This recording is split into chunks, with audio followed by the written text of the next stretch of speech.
오늘은 서로에게 만족합시다라는 제목으로 함께 말씀을 나누도록 하겠습니다.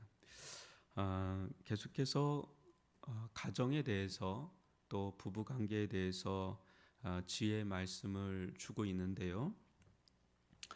이 솔로몬은 실은 여러분도 아시겠지만 굉장히 지혜롭게 초기에는 통치를 잘했던 왕입니다. 그러면 가면 갈수록 어떤 국가적인 그런 결혼을 하죠. 정략 결혼을 하면서 이방 여인들과 이렇게 전략적인 그런 결혼을 합니다. 그러면서 그네들이 가지고 오는 수많은 이방 우상에 대해서 이제 받아들이게 되면서 굉장히 그 나라를 실은 혼미하게 만드는, 우상으로 흐르게 만드는 데 있어서 굉장히 중요한 역할을 하는 게 실은 솔로몬이고, 그런데 여러분들이 열왕기 상하나 역대 상하를 보면 계속해서 여로보암에 대해서 떠나지 않았다. 여로보암이 그 아들이거든요. 그러니까 계속해서 그런 물꼬를 터준 사람이 실은 솔로몬이다, 이렇게 보면 됩니다.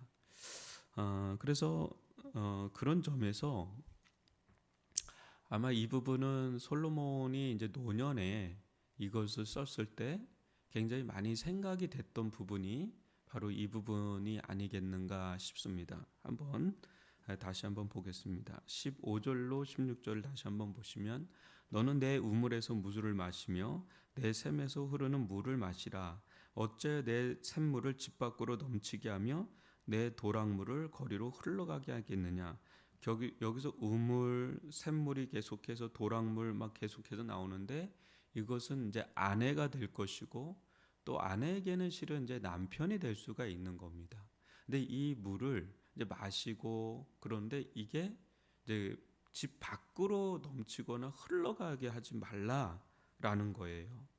그러면서 17절, 18절 보면 그 물이 내게만 있게 하고 타인과 더불어 그것을 나누지 말라 그래요. 그러니까 아내든 남편이든 그것을 타인과 더불어 나누지 말라. 오늘날 같으면 뭐 불륜이라고 할 수 있는 거죠. 막 이렇게 바람핀다 그러죠. 그렇게 하면 안 된다는 거예요. 그러면서 내 샘으로 복되게 하라. 내가 젊어서 취한 아내를 즐거워하라. 이게 이제 남자에게도 여자에게도 다 통용되는 것이라고 할 수가 있습니다. 복되게 하라는 거죠. 젊어서 취한 그 배우자를 즐거워하라. 근데 이게 쉽지는 않을 수 있어요. 왜냐하면 권태기라는 게 또 있게 되고, 살다 보면 갈등이 또 오고, 뭐 여러 가지 이제 트러블들이 막 생기지 않습니까? 근데 이런 부분들이 솔직히 오늘날 설교자로서 설교하기는 꽤나 어렵습니다. 이게 굉장히 중요하고 예민한 부분이 또 이 고대 사회에서는 단순하거든요. 근데 현대 사회에서는 이게 막 얘기하기가 어렵습니다. 왜냐하면 여러 가지 이유가 있다는 걸 여러분들이 아실 거예요. 그렇지만 우리가 이런 부분들을 간과해서는 안 된다는 거죠. 남편이든 아내든. 근데 이런 게 있어요. 아내는 교회를 다녀요. 근데 남편은 교회를 안 다닙니다. 근데 남편이 막 그래요. 그러면 굉장히 곤란해져요. 이게 이혼을 해야 되나 말아야 되나. 근데 여러분, 성경에서 이혼은 두 가지 점에서 허락을, 기본적으로 이혼을 금합니다. 근데 허용하는 영역이 있어요. 그러니까 첫 번째는 배우자가 바람을 필 때죠. 외도를 할 때. 그때가 하나가 있고, 두 번째는 신앙적인 핍박이 너무 극심할 때. 그때 이제 이혼에 대해서 이야기를 합니다. 그 두 가지 사유 외에는 언급을 거의 안 합니다. 그렇기 때문에 이 부분을 이제 이혼을 만약에 이 두 가지로 인해서 이혼을 했다 그럴 때 너무 거기에 막 죄책감에 뭐 나는 가정을 깨트린 사람이야 뭐 이렇게 할 필요는 없다라는 거예요. 왜냐, 거기서 허용하는 부분이 있기 때문에, 분명한 유책 사유가 있기 때문에. 그래서 이런 부분들을 우리는 이제 성경적인 눈으로도 하나 보고, 이 세상에 어떤 민법이라든지 법이 있잖아요.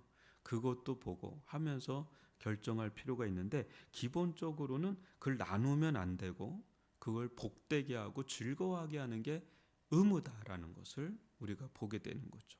그래서 19절 보면 그는 사랑스러운 안사슴 같고 아름다운 암노루 같으니 너는 그의 품을 항상 족하게 여기며 그의 사랑을 항상 연모하라. 실제 결혼을 해서 제가 이렇게 목회를 하다 보면 가정의 문제, 죄송하지만 가정의 문제에 남편들이 되면 되게 싫어할 얘기인데 모르겠어요. 저는 이제 믿는 남편들이 많지 않아요. 이게 보통 교회에서 보면 대부분은 외믿음인 집사님들이 꽤 많습니다. 그런데 제가 이렇게 믿는 가정이든 이렇게 남편이 믿지 않는 가정이든 뭐 얼마나 많이 신방하고 이렇게 이야기를 나눴겠어요. 근데 제가 그냥 뭐 이렇게 데이터를 한 건 아닌데, 조사를 한 건 아닌데, 제 마음속에 쭉 그냥 수년 동안 이렇게 들어온 경험으로 그냥 느껴지는 게, 아, 가정의 문제 한 80%는 남자 문제다. 이게 죄송한 얘기지만 좀 그렇게 결론을 좀 내리게 되더라고요. 왜 그런가를 보면 대부분 결혼하면 여자분들은 기본적으로 그냥 가정 중심이고 남편과 자녀 중심이에요. 그냥 제가 보니까 직장 생활하는 분들은 잘 모르겠어요.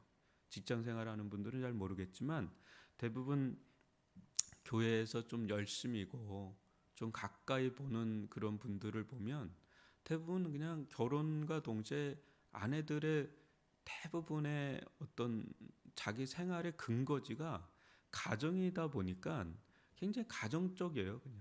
근데 남편들은 그 결혼과 동시에 제가 보니까 사회 활동이 본격적으로 시작을 하더라고요. 뭐 그 전에도 시작을 하지만 결혼할 때 거의 본격적으로 시작을 하니까 처음에는 아내 이제 가정을 건사하는데 에너지를 많이 쏟아 보니까 이제 그렇게 하지만 이게 30대가 되고 40대가 되고 50대가 되면 사회적인 어떤 위치가 있고 지위가 있고 역할이 있고 거의 대부분의 인생을 사회에서 보내다 보니까 가정에는 상대적으로 좀 소홀해지는 걸 제가 좀 봤습니다. 그러면서 아내에 대해서 그렇게 썩 사랑을 이렇게 좀 해주는 경우가 많이 좀 드물고요.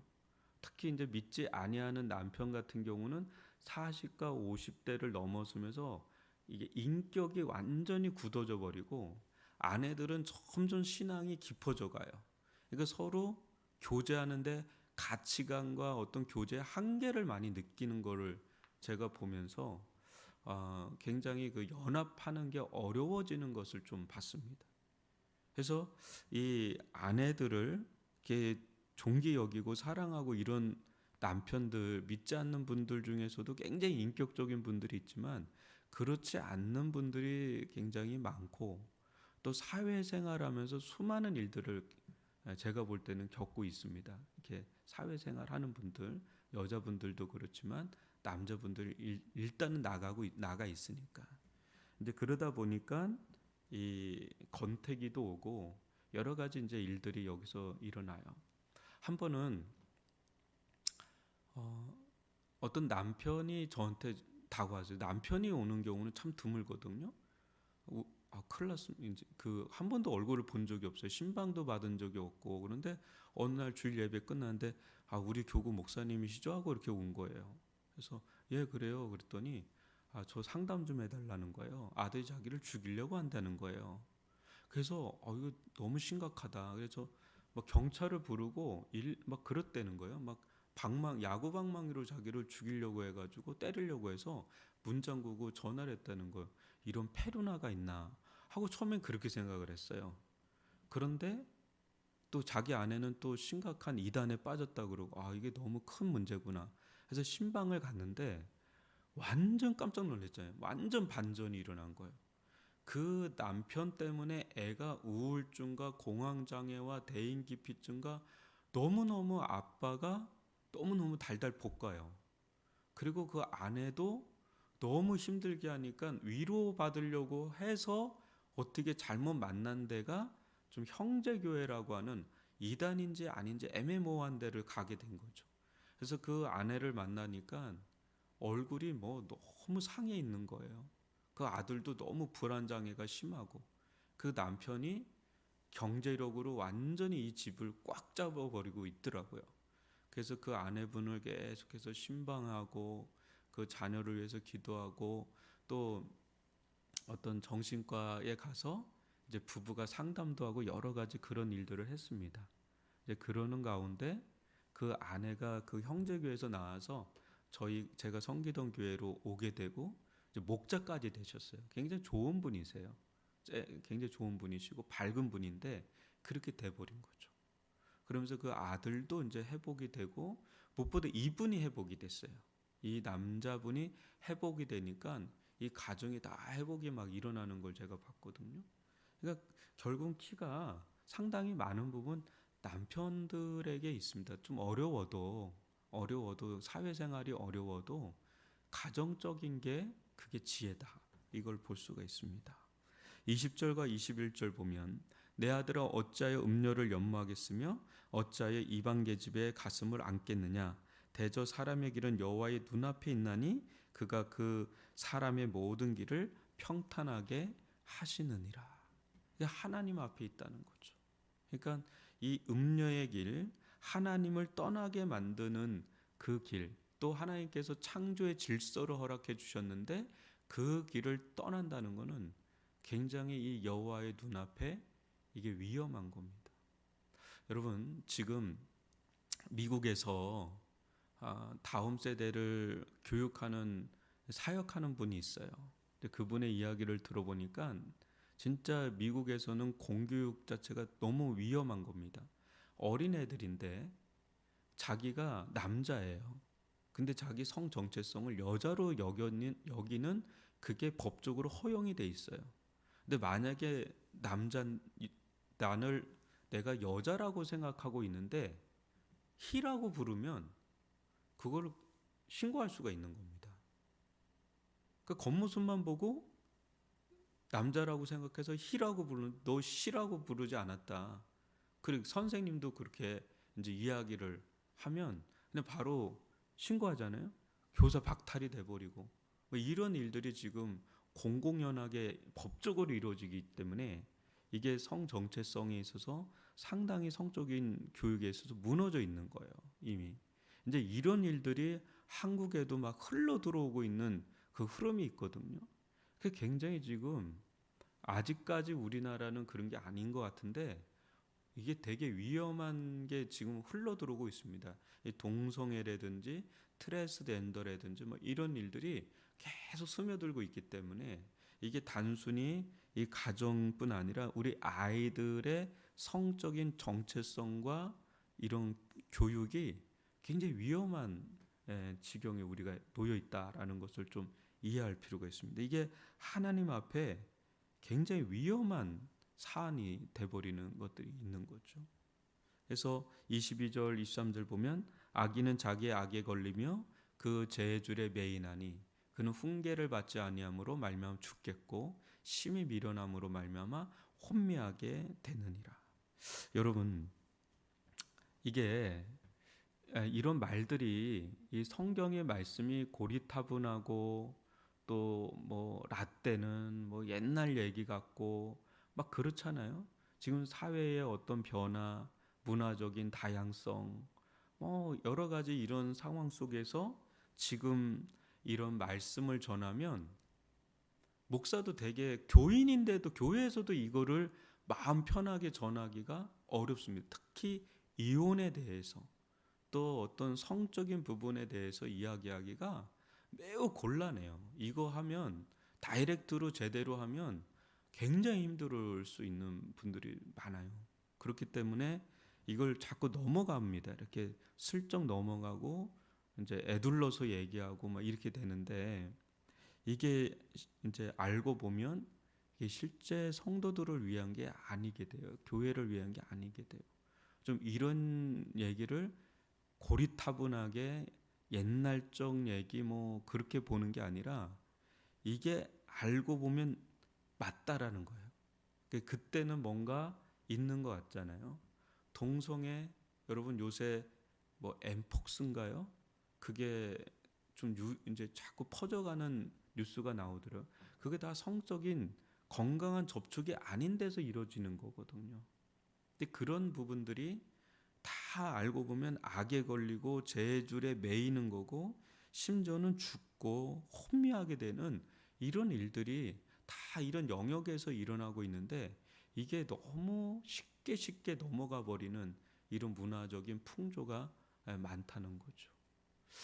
지금 여러분 이 대학 문화만 해도 굉장히 위험한 문화가 너무너무 많아요. 상상할 수 없는 문화들이 너무너무 많습니다. 제가 젊을 때도 어느 정도 있었는데 지금 뭐 거의 20, 30년이 지났는데 상상할 수 없는 문화들이 너무 많고요. 그게 그냥 방송으로도 은연중에 다 나타나요. 좀 깜짝깜짝 놀라는 장면들이 있어요. 어느 때 보면 이 동거에 대해서도 그냥 나와요. 그냥 막 나와 버리니까 야, 저런 거를 방송하나? 근데 이게 문화라는 힘이라는 게 엄청 강력한 힘이거든요. 이게 서서히 뭐 저런 사람도 있네, 저래도 되네, 뭐 이렇게 돼 버리는 거거든요. 드라마도 마찬가지고 다 이런 요소가 다 들어가 있어요. 여러분 요새 드라마 보면 깜짝 놀라는 장면이 뭐냐면 항상 기독교인이 나옵니다. 한번 잘 보세요. 기독교적인 요소가 안 나오는 게 없어요. 제가 볼 땐 그래요. 그런데 다 부정적이에요. 제가 볼 땐 그래요. 다 부정적으로 묘사해요. 그게 그 이면에 그 작가들이 있거든요. 근데 그 작가들이 다 영향을 받는 루트가 있어요. 근데 우리는 그런 거를 보질 못하거든요. 왜냐하면 그거는 수면 아래에 숨겨져 있기 때문에. 그래서 이 성혁명이 일어났습니다. 1968년에 프랑스에서 그게 미국으로 넘어가서 히피 문화가 되고 그 세대가 지금 한 50대 되는 세대예요. 50대, 60대. 이미 그 문화를 만들었어요. 그네들이 하는 게 두 가지 작업입니다. 그 밑바닥에는 마르크스주의가 있는데 막시즘이라 그러죠. 그 사람들이 뭘 했냐면 문화적인 세력을 잡자, 정치적인 세력을 잡자 이렇게 됐거든요. 근데 그게 이제 정치적으로도 흘러갔지만 이 사람들 정치를 해보니까 정치보다 더 파워 있는 게 문화입니다. 그래서 그 문화권으로 들어가서 상당한 작업을 한 지가 수십 년이 됐어요.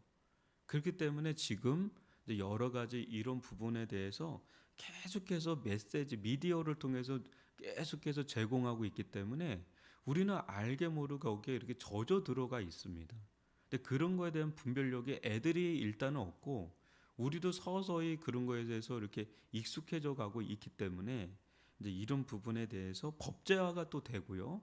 그게 또 결국은 법으로 흘러 들어가고요. 왜냐 여론이 형성되니까 법으로 상정하고 통과시키기가 너무 용이한 겁니다. 그래서 이런 부분들을 우리가 안다면 우리 교회가 기독교가 어떻게 가야 되는지 우리도 쉽지 않다 그랬잖아요. 저도 이런 부분 쉽지 않다 그랬잖아요. 예전에 마가복음을 나가는데 이혼에 대한 언급이 나오는 본문이 있었습니다. 근데 제가 알지 않습니까? 쉽지 않습니다, 이게. 근데 이런 부분에 대해서 그래 우리가 이 말씀을 기준 삼아서 따라가는 게 그게 생명의 길이다. 이게 솔로몬이 우리에게 계속해서 지혜로운 길을 이야기하고 있는데 여러분 오늘날 이 말씀 너무 고리타분하고 따분하고 이 시대에 맞지 않는 그런 말씀으로 보지 말고 절대적인 기준으로 우리가 이 부분을 보고 이 앞에서 회개하면 되죠. 이거는 회개하고 교정하고 또 주님 앞으로 나아가고 그렇게 살도록 하는 말씀이기 때문에 우리가 과거에 어떻게 살았든 또 현재 주님 안에서 신실하게 다시금 돌이키는 삶을 사는 것, 회복의 삶을 사는 것, 그게 이제 복이죠. 이런 은혜를 누릴 수 있기를 바랍니다. 오늘 우리에게 주신 말씀 여러분 묵상하면서